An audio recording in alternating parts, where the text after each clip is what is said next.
আল্লাহ তাআলা আদি মানব হযরত আদম আলাইহিসসালামের কায়া তৈরির জন্য দুনিয়ার কতিপয় নির্দিষ্ট জায়গা হতে মাটি আনবার জন্য ফেরেশতা জিবরাইল আলাইহিসসালামকে আদেশ করলেন। তিনি দুনিয়ায় এসে যথাস্থানে গমন করে মাটি লওয়ার জন্য জমিনে হাত রাখলেন, কিন্তু জমিন তাতে অসম্মত হয়ে জিবরাইল আলাইহিসসালামকে আল্লাহর কসম দিয়ে বলল, জিবরাইল, আল্লাহর কসম, তুমি আমার দেহ হতে মাটি লইও না। আল্লাহর কসম দিয়ে নিষেধ করায় ফেরেশতা জিবরাইল মাটি না নিয়ে আল্লাহর কাছে ফিরে এসে বললেন, হে মাবুদ, আপনি আমাকে মাটি আনতে আদেশ করেছেন, কিন্তু জমিন আপনারই নামের কসম দিয়ে নিষেধ করায় আমি মাটি আনতে পারলাম না। জিবরাইলের মাটি আনতে অক্ষমতার কথা শুনে আল্লাহ তাআলা ফেরেশতা মিকাইলকে মাটি আনার জন্য পাঠিয়ে দিলেন। তিনি দুনিয়ায় আগমন করে জমিনকে বললেন, হে জমিন, তুমি আমাকে সামান্য মাটি দাও, আমি আল্লাহর আদেশে মাটি নিতে এসেছি। মিকাইলের কথা শুনে জমিন বলল, হে মিকাইল, যে আল্লাহ তোমাকে মাটি নেবার জন্য পাঠিয়েছেন, আমি তার কসম দিয়ে বলছি, তুমি মাটি নিও না। এভাবে আল্লাহর কসম দিয়ে নিষেধ করায় ফেরেশতা মিকাইলও মাটি না নিয়ে আল্লাহর দরবারে ফিরে গিয়ে নিজের অক্ষমতার কথা জ্ঞাপন করলেন। তখন আল্লাহ তাআলা এই কাজের জন্য ফেরেশতা ইসরাফিলকে নিয়োগ করলেন, কিন্তু একই কারণে তিনিও বিফল হয়ে ফিরে আসলেন। সব শেষে আল্লাহ তাআলা এই কাজের জন্য মহাপরাক্রমশালী ফেরেশতা আজরাইলকে প্রেরণ করলেন। আজরাইল পৃথিবীতে এসেই যথাস্থানে উপস্থিত হয়ে জমিনের দেহে চঙ্গল মেরে মাটি নিতে গেলেন। অমনি জমিন অত্যন্ত করুণ ভাবে বলল, আমি তোমাকে আল্লাহর কসম দিয়ে বলছি, তুমি আমার দেহ হতে মাটি নিও না। কিন্তু কঠিন হৃদয় ফেরেশতা আজরাইল জমিনের কথায় কর্ণপাত না করে বললেন, জমিন, তুমি যে আল্লাহর কসম প্রদান করছো, সে আল্লাহ তাআলাই আমাকে মাটি নেওয়ার জন্য প্রেরণ করেছেন। কাজেই তোমার কথায় আমি আল্লাহর আদেশ পালনে বিরত হতে পারি না। এ বলে তিনি জমিনের দেহ হতে মাটি নিয়ে গিয়ে আল্লাহর দরবারে পেশ করলেন। আল্লাহ তাআলা ফেরেশতা আজরাইলের বুদ্ধিমত্তা এবং যোগ্যতা দেখে অত্যন্ত খুশি হয়ে বললেন, আজরাইল, আজ তুমি মানব জাতির সৃষ্টি লগ্নে যেভাবে নিজের যোগ্যতার প্রমাণ দিলে, প্রাণীকুলের ধ্বংস তথা মৃত্যুর কাজেও তুমি একইভাবে নিজের যোগ্যতা ও সক্ষমতার প্রমাণ দিবে। অতএব আমি এখনই সেই কাজটি তোমার জন্য নির্দিষ্ট করে রেখে দিলাম। সকল প্রাণীর, বিশেষত মানব জাতির প্রত্যেকের জান কবজ তোমাকেই করতে হবে। আল্লাহ তাআলার এই বাণী শুনে ফেরেশতা আজরাইল একেবারে উদ্বিগ্ন হয়ে পড়লেন এবং অত্যন্ত কাকুতি মিনতি সহকারে বলতে লাগলেন, হে মাবুদ, আমি আপনার যে কোনো আদেশ পালন করতে রাজি আছি, তবে আপনি এই কঠিন আদেশ পালন হতে আমাকে মুক্তি দান করুন। কেননা এ আদেশ পালন করতে গেলে দুনিয়ার সকল প্রাণী আমার উপর এ বলে অভিশাপ দিবে যে, নিষ্ঠুর আজরাইল আমার অমুক আত্মীয়ের প্রাণ হরণ করেছে। সে অভিশাপ আমি কিছুতেই সহ্য করতে পারবো না। আজরাইলের কথা শুনে আল্লাহ তাআলা বললেন, আজরাইল, এই বিষয়ে তোমার কোনো রকম চিন্তা করতে হবে না, কেননা এই ব্যাপারে আমি এমন এক কৌশল অবলম্বন করব যাতে কেউই তোমার নাম উল্লেখ করবে না এবং তোমার উপরে কোনো অভিশাপও দিবে না। প্রত্যেকের মৃত্যুর পূর্বে আমি কোনো না কোনো রোগ ব্যাধি কিংবা যে কোনো বালা মুসিবত নাজিল করব। তখন সকলেই ওইগুলোকে মৃত্যুর কারণ হিসেবে মনে করবে। ভুলেও কেউ কথা বলবে না যে তুমি তাদের মৃত্যু ঘটিয়েছ। অতএব তোমার চিন্তার কোনো কারণ নেই। হযরত আব্দুল্লাহ ইবনে আব্বাস রাদিয়াল্লাহু হতে বর্ণিত আছে যে, হযরত রাসূল করিম সাল্লাল্লাহু আলাইহি সাল্লাম বলেন, আল্লাহ তাআলা আদি মানব হযরত আদম আলাইহিস সালামকে দুনিয়ার বিভিন্ন জায়গার মাটি দ্বারা সৃষ্টি করেছেন। কাবা ঘরের মাটি দ্বারা মাথা, পাক ভারতের মাটি দ্বারা পেট ও পৃষ্ঠদেশ, দুনিয়ার পূর্ব সীমান্তের মাটি দ্বারা দু হাত এবং পশ্চিম সীমান্তের মাটির দ্বারা দু পা সৃষ্টি করা হয়েছে। আল্লাহ তাআলা পৃথিবীতে নতুন প্রতিনিধি প্রেরণ করবেন এ কথা জানতে পেরে ইবলিস খুব ভাবনায় পড়ল। সে মনে মনে গভীর ভাবে চিন্তা করতে লাগলো, বর্তমানে আমি তো দুনিয়ার একচ্ছত্র প্রতিনিধি বা খলিফা এবং সকল জিন ও ফেরেশতার নেতা, তবে আল্লাহ তাআলা কি নতুন প্রতিনিধি সৃষ্টি করে আমার একচ্ছত্র আধিপত্য শেষ করতে চান? যদি তার ইচ্ছা হয়ে থাকে তবে এখন হতেই আমাকে সেই সংকটজনক অবস্থার মোকাবেলা করার জন্য প্রস্তুত হতে হবে এবং আমার তদ্রূপ শক্তি সঞ্চয় করাও কর্তব্য। নিজের উদ্দেশ্যে সাধন করার জন্য একদিন ইবলিস ফেরেশতাদেরকে লক্ষ্য করে বলল, হে ফেরেশতাগণ, তোমরা সকলেই তো আমার একান্ত অনুগত ও পরম বাধ্যগত। সবাই আমার প্রত্যেকটি আদেশ ও নিষেধ মান্য করে চলো, আমাকে যথেষ্ট ভক্তি ও শ্রদ্ধা করে থাকো। আচ্ছা, ভবিষ্যতে যদি আমার উপর কোনো কঠিন বিপদ নেমে আসে তখন তোমরা আমার জন্য কি করবে বলো তো? তার এই প্রশ্নের উত্তরে ফেরেশতাগণ সকলেই একযোগে বলল, আমরা প্রয়োজনে আপনার জন্য আমাদের জীবন উৎসর্গ করতেও প্রস্তুত আছি। কোনো পরিস্থিতিতেই আমরা আপনার সাহায্য করতে বিমুখ হব না। ইবলিস তাদেরকে আবার প্রশ্ন করলো, আচ্ছা, বেশ ভালো কথা, এবার তাহলে বলো তো, আল্লাহ তাআলা যদি অন্য কাউকে তার নতুন খলিফা মনোনীত করে তাকে প্রাধান্য প্রদান করেন তাহলে তোমরা সকলে কি তাকে না আমাকে সমর্থন করবে? ফেরেশতাগণ এবার বলল, আল্লাহ তাআলাই আপনাকে আমাদের উপর নেতৃত্ব ও কর্তৃত্ব প্রদান করেছেন। তার এই নির্দেশ আমরা আপনার আনুগত্য ও অধীনতা স্বীকার করেছি। তবে তিনি যদি আবার অন্য কাউকে খলিফা মনোনীত করে আমাদেরকে তার আনুগত্য স্বীকার করতে বলে তখন আমরা যথারীতি তারই আদেশ পালন করব, কেননা আল্লাহর আদেশ পালন করাই আমাদের মূল কাজ, লক্ষ্য এবং কর্তব্য। সুতরাং যে কোনো অবস্থায় হোক আমরা তার আদেশ পালন করে চলব। ফেরেশতাদের মুখে কথা শুনে ইবলিসের চেহারা পরিবর্তিত হয়ে গেল। তার বুকের মধ্যে দুরু দুরু করতে লাগলো। সে বুঝতে পারলো যে এরা কোনো অবস্থাতেই আল্লাহ তাআলাকে বাদ দিয়ে তার পক্ষ অবলম্বন করবে না। তবে তার মনের অবস্থা যাই হোক না কেন, বাইরে তা প্রকাশ না করে মুখে এক প্রকার শুষ্ক হাসি ফুটিয়ে বলল, ধন্যবাদ, তোমাদের প্রকৃত মনোভাবটি জানার জন্যই আমি তোমাদের কাছে এই প্রশ্নটি করেছিলাম। তোমাদের জবাব শুনে আমি খুবই খুশি হলাম। মুখে এরূপ কথা বললেও ইবলিস মনে মনে কিন্তু একেবারেই চিন্তিত হয়ে গেল। সে ভাবতে লাগলো, ফেরেশতাগণ যদি আমার আদেশ পালন না করে ও আমার পক্ষ হতে সমর্থন প্রত্যাহার করে তবে আমি কাদের নিয়ে আল্লাহর বিরুদ্ধে দাঁড়াবো? যদি সত্যই আল্লাহ তাআলা আমার নিকট হতে খিলাফত কেড়ে নিয়ে অন্য কাউকে দান করেন তখন আমি কিসের বলে তার সে কাজের প্রতিবাদ এবং সপক্ষ আন্দোলন করব? কিছুক্ষণ ভেবে চিনতে সে আবার যেন কিছুটা আশান্বিত হয়ে উঠল। সে ভাবল, না, চিন্তা বিষয়, ফেরেশতাগণ আমার সমর্থন নাই বা করুক, তাতে আমার কিছু যাবে আসবে না। যেহেতু দুনিয়ায় সকল জিন আমার বাধ্য এবং একান্ত অনুগত এবং তারা আমার স্বজাতি, তাদের সাহায্য ও সমর্থন লাভ করে তাদেরকে নিয়ে আল্লাহর সাথে মোকাবেলা করতে সমর্থ হবে। কথিত আছে, হযরত আদম আলাইহিস সালামের দেহ তৈরি করে তা 40 বছর কাল অতীত হবার পর আল্লাহ পাক আসমান ও জমিনের সকল ফেরেশতাকে ডেকে ওই দেহের নিকট সমবেত করলেন।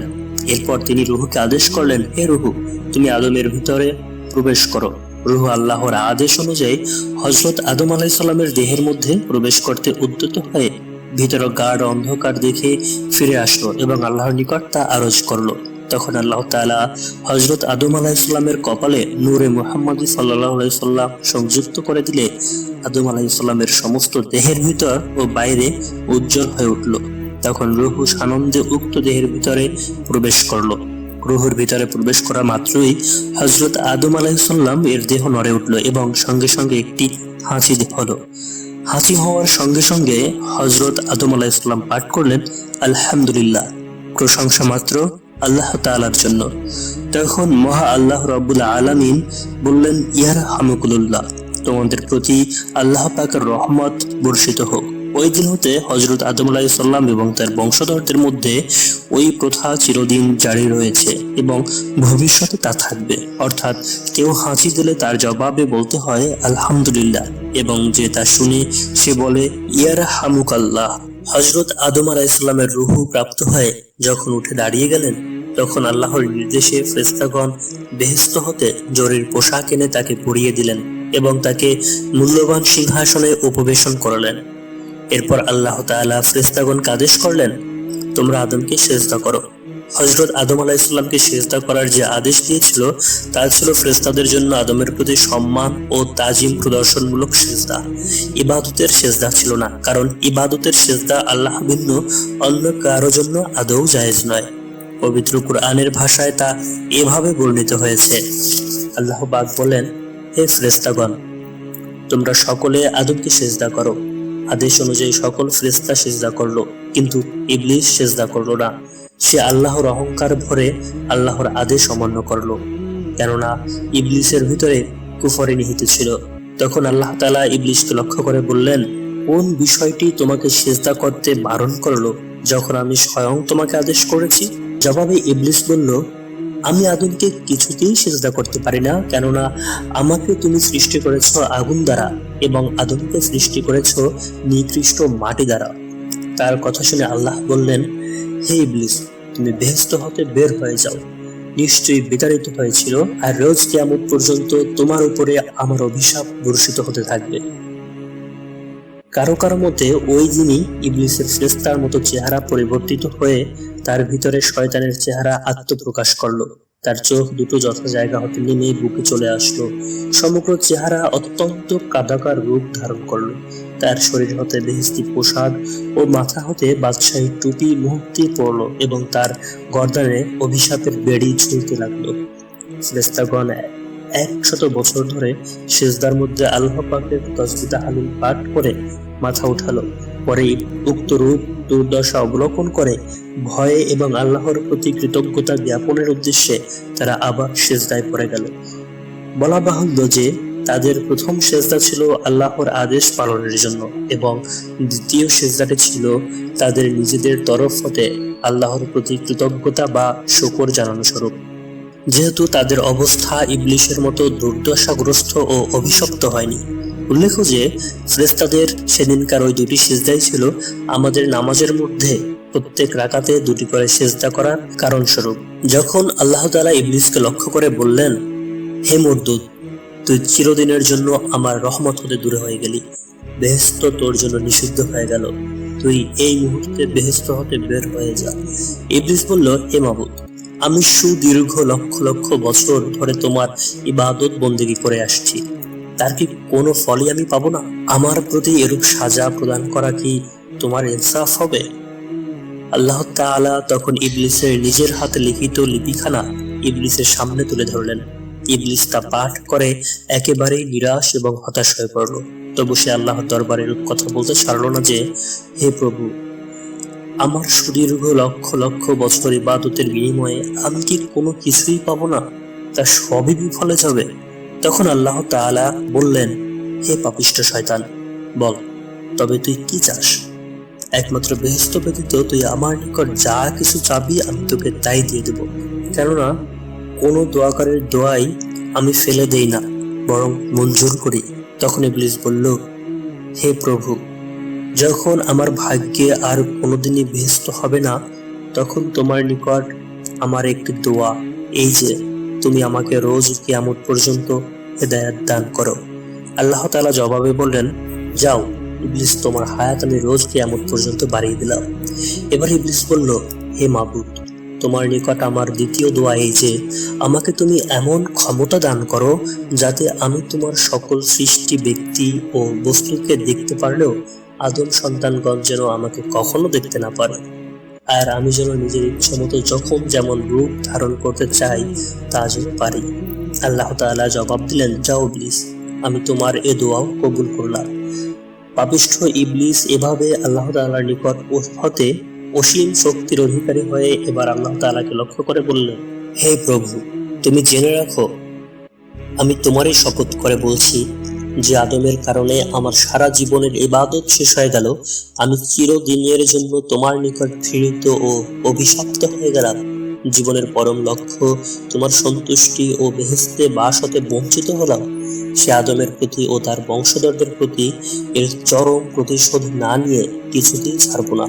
আমি প্রতিজ্ঞা করলাম যে অবশ্যই আমি যুগে যুগে আগত আদম সন্তানদের পথভ্রষ্ট ও বিপথগামী করে আমারই সঙ্গে দোজখের অধিবাসী করে নেব। আল্লাহ তাআলা বললেন, হে মরদুদ, যারা আমার আদেশ মেনে দৃঢ়ভাবে হক পথে থাকবে তাদেরকে তুই কোনো রকমই ক্ষতিগ্রস্ত করতে পারবি না। তবে তোর একথা অবশ্যই সত্য যে যারা সৎ পথ বাদ দিয়ে তোর অনুগত হয়ে চলবে, নফসে আম্মারার পায়রবি করবে, তোর সঙ্গে আমি তাদেরকে দুযোগে নিক্ষেপ করে তার উদারবৃত্তি করব। হযরত আদম আলাইহিসসালাম ইবলিসের শপথ এবং প্রতিজ্ঞার কথা শুনে অত্যন্ত ভীত হয়ে পড়লেন এবং বললেন, হে মহান মাবুদ, আমার বংশধরগণ কিভাবে এই চিরশত্রু ইবলিসের শয়তানি হতে বাঁচতে পারবে? আল্লাহ তাআলা হযরত আদম আলাইহিসসালামকে অভয় সান্ত্বনা দিয়ে বললেন, আদম, তোমার চিন্তার কিছু নেই। তোমার বংশধরগণকে ইবলিস যাতে পথভ্রষ্ট করতে না পারে, অবশ্যই আমি তার সুব্যবস্থা করব। আমি যুগে যুগে তোমার বংশধরদের মধ্যে নবী ও রাসূল পাঠাবো। তারা বান্দাগণকে সৎপথ প্রদর্শন করবে। আমি বিভিন্ন নবীর উপর কিতাব নাজিল করব, তাতে আমার আদেশ ও নিষেধ সমূহ উল্লেখিত থাকবে। যারা ওই আদেশ ও নিষেধ সঠিকভাবে চলবে, তাদের ভয়ের কোনোই কারণ নেই। শয়তান কোনো ক্রমেই তাদেরকে পথভ্রষ্ট করতে পারবে না।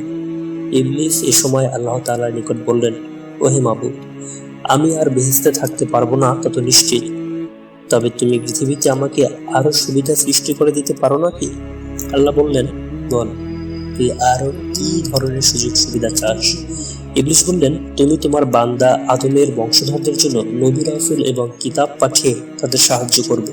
তদ্রূপ তুমি আমার ও আমার বংশধরদের জন্য কিছু সংখ্যক পয়গম্বর এবং কিতাবাদি পাঠিয়ে আমাদের আদমের বংশধরদেরকে পথভ্রষ্ট করার ব্যাপারে সাহায্য করতে পারো না?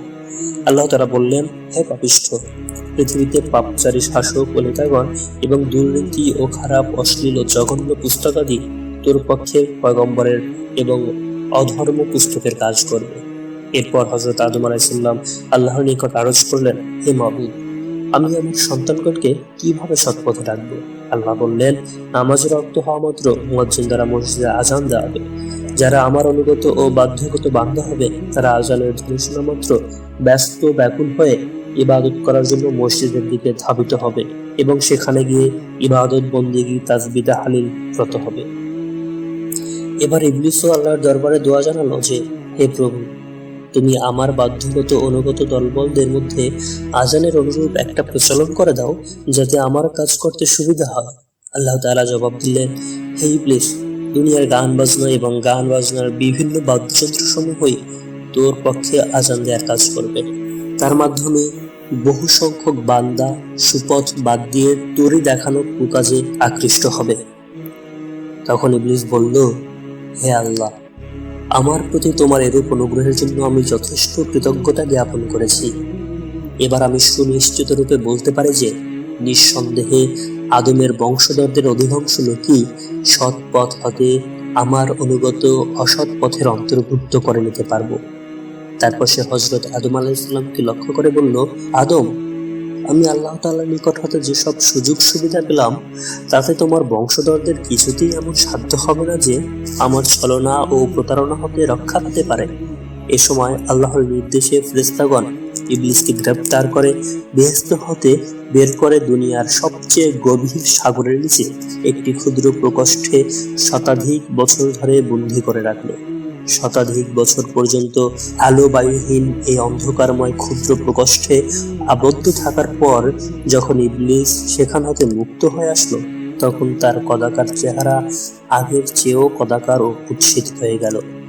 দীর্ঘদিন পরে বন্দি জীবন হতে মুক্ত হওয়া মাত্র ইবলিসের মনে আবার বেহেশতে প্রবেশের আশা জাগলো, কিন্তু সেজন্য নানাভাবে চেষ্টা করেও সে সফল হলো না।